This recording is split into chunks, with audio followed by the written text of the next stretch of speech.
বিসমিল্লাহ ওয়াসসালাতু ওয়াসসালামু আলা রাসূলিল্লাহ ওয়া আলা আলিহি ওয়া আসহাবিহি আজমাইন, আম্মা বা'দ।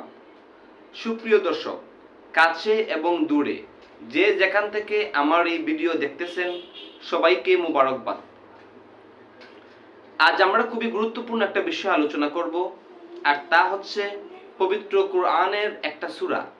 যে সূরা আমরা যদি প্রতিদিন পাঠ করি, তাহলে এই সূরা কাল কিয়ামতের মাঠে আমাদের জন্য, অর্থাৎ যারা পাঠ করবে সেই সব পাঠকারীর জন্য সুপারিশ করবে, যতক্ষণ পর্যন্ত ওই পাঠকারী ব্যক্তিকে আল্লাহ ক্ষমা করবেন না।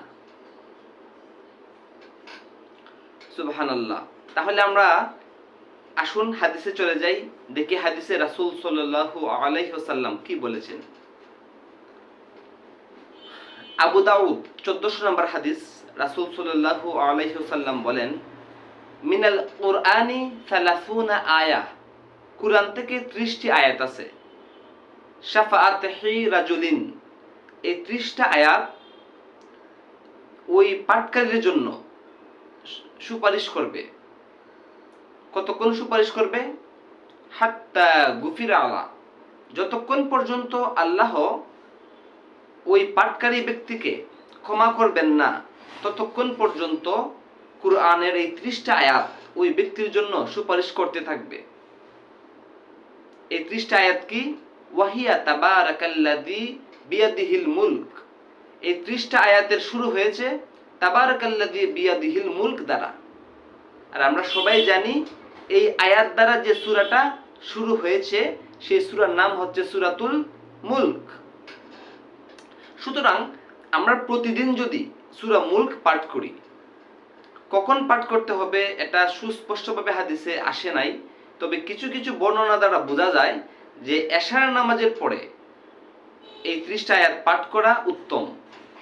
সুতরাং আমরা যে কোনো সময়, আমরা যদি ফ্রি থাকি যে কোনো সময়, অথবা যদি আমরা সময় করতে পারি, তাহলে এশার নামাজের পরে যদি প্রতিদিন আমরা সূরা মুলক পাঠ করি, তাহলে সূরা মুলক আমাদের জন্য সুপারিশ করবে।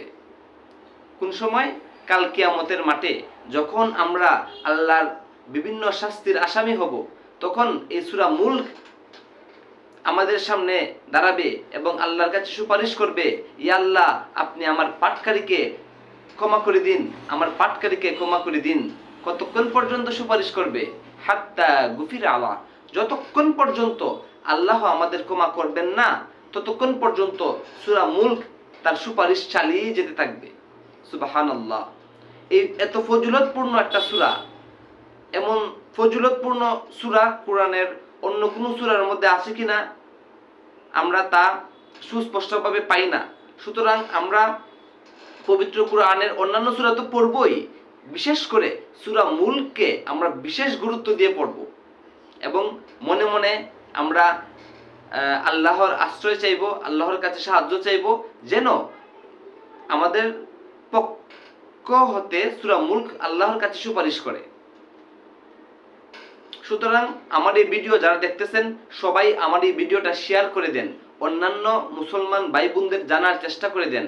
কারণ রাসূল সাল্লাল্লাহু আলাইহি ওয়াসাল্লাম বলেছেন, যদি আপনার মাধ্যমে কোনো ভালো কাজের সন্ধান কেউ লাভ করে, তাহলে এই ভালো কাজ করার যে ফজিলত, যে সওয়াব, তার একটা অংশ আপনিও পাবেন। এটা তিরমিজির বর্ণনা। সুতরাং আপনি যদি আমার এই ভিডিওটা শেয়ার করে দেন, তাহলে মানুষ এই ভিডিও দেখে যদি সূরা মুলক পাঠ করে, তাহলে সূরা মুলক পাঠ করার যে সওয়াব, সেই সওয়াবের একটা অংশ আপনিও পাবেন, শুধুমাত্র শেয়ার করে দেওয়ার কারণে। সুতরাং আমরা সবাই মানুষকে জানাই এবং নিজেও আমল করি।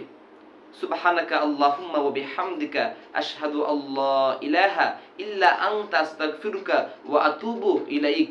ওয়াসসালামু আলাইকুম ওয়া রাহমাতুল্লাহ।